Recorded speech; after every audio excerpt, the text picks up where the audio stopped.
निःशुल्क खाद्यान्न से लाभ प्राप्त कर रहे हैं। ये मोदी जी का करिश्मा है। इससे पहले अभी देखा होगा आपने, कोरोना काल में महामारी के रूप में हमारे देश में भी बहुत बड़ा लॉकडाउन लगा था। ये चाइना द्वारा दिया हुआ वायरस, जिससे चाइना आज तक उबर नहीं पाया है। हजारों की संख्या में रोजाना वहां मौतें हो रही हैं। मेरे देश के प्रधानमंत्री की सूझबूझ से हमने कोरोना में अंकुश पाया।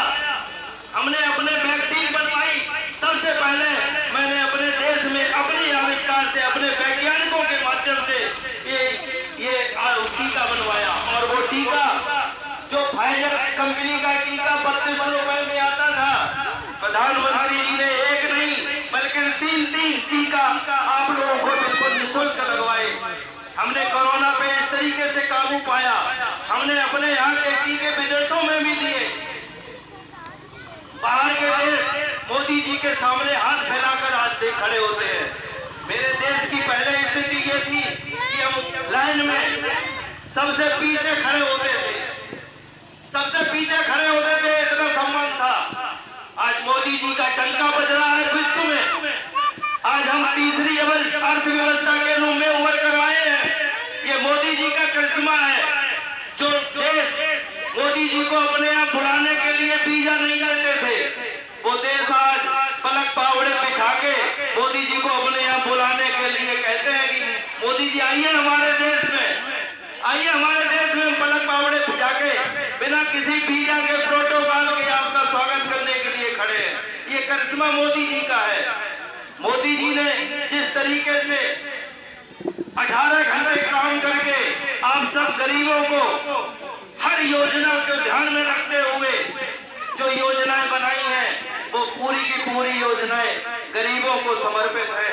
मोदी जी जैसे व्यक्तित्व जो 18 घंटे केवल आप लोगों के लिए सोचते हैं, केवल आप लोगों के लिए।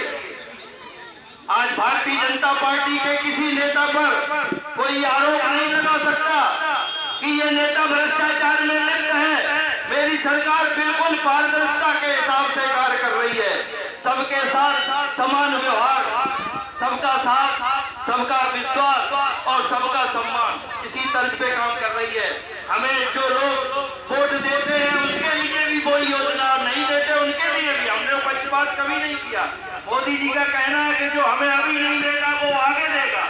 मेरे कार्य कुशलता में अगर वो विश्वास रखता होगा तो वो मुझे वोट जरूर देगा। आज कोई स्थिति है मोदी जी के अलावा कोई देश में है नहीं जो आप लोगों की सुध ले। आज सारी की सारी विपक्षी पार्टियां इकट्ठी हो गई है। मोदी जी का डंका बज रहा है।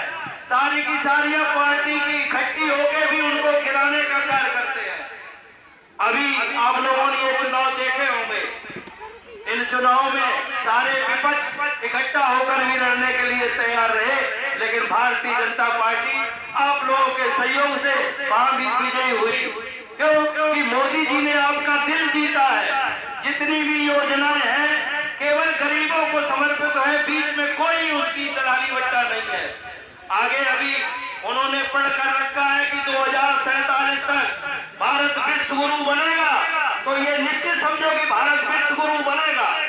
उसी आधार पर हम लोग काम कर रहे हैं।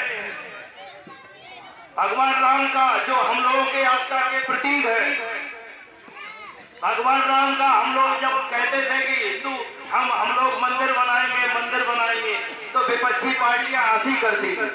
वो कहती थी ये भाजपा वाले मंदिर कभी नहीं बनाएंगे, ये तो केवल चुनाव के टाइम आ जाते हैं मंदिर बनाने की बात करते हैं। लेकिन हमने मंदिर बना के दिखा दिया, और वो भी आपके पैसे से। आपसे हमने 10-10 रुपए, 20-20 रुपए, 50-50, 100-100 रुपए का कलेक्शन किया। गांव हमारे चरण भैया ने यहाँ से भी कलेक्शन भेजा था, यहाँ से भी आपका कलेक्शन गया था। आपको गर्व होना चाहिए। और भव्य राम मंदिर में जो अयोध्या, जो हमने कभी कल्पना नहीं की थी, केवल इतिहासों में सुना था कि कोई अयोध्या होती थी। आज जब अयोध्या में आप जाएंगे तो आपको लगेगा कि अयोध्या वास्तव में भगवान राम की अयोध्या बन गई है। आज मोदी जी वहाँ रेलवे एयरपोर्ट, आज एयरपोर्ट का बड़ी बड़ी हवाई पट्टी बनी है, अंतरराष्ट्रीय अंतर्राष्ट्रीय स्तर की, उसका आज उद्घाटन करने आ रहे हैं। आज 30 तारीख को हवाई पट्टी का उद्घाटन है और ये पूरे विदेशों से यहाँ अंतर्राष्ट्रीय वायुयान आया करेंगे। रेलवे स्टेशन का आधुनिकीकरण हो गया है। हर मार्ग का एक नया नाम देके, हर मार्ग का एक नया नाम देके भगवान राम को समर्पित अयोध्या नगरी, जो 22 तारीख को भगवान राम उसमें विराजमान हो जाएंगे। हम लोगों को गर्व होना चाहिए कि इतना भव्य मंदिर जो आप लोगों को समर्पित किया है मोदी जी ने, हमें अपने उस महापुरुष का बार बार धन्यवाद करना चाहिए कि उन्होंने मेरे आस्था का प्रतीक भगवान राम का मंदिर आज बनवा के तैयार कर दिया है।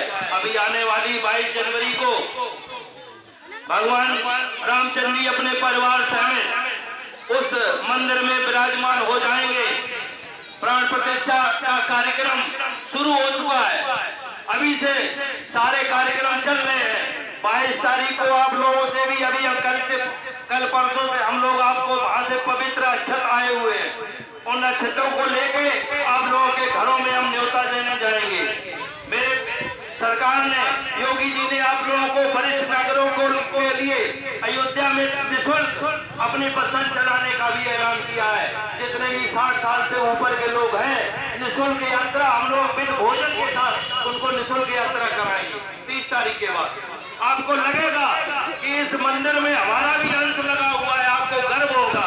भाई चाहते तो मोदी जी किसी एक पूंजीपति से कह देते, वही मंदिर बना के खड़ा कर देता, लेकिन उसमें आपको गर्व नहीं होता। जब आप वहां जाएंगे तो आपको ये लगेगा कि इसमें हमने भी 100 रुपए दान किए थे।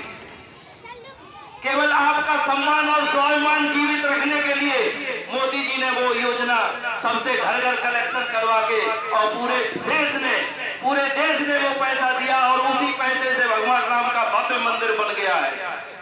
आप लोग जब वहां जाके देखोगे तो आपको लगेगा कि वास्तव में अयोध्या बस गई है।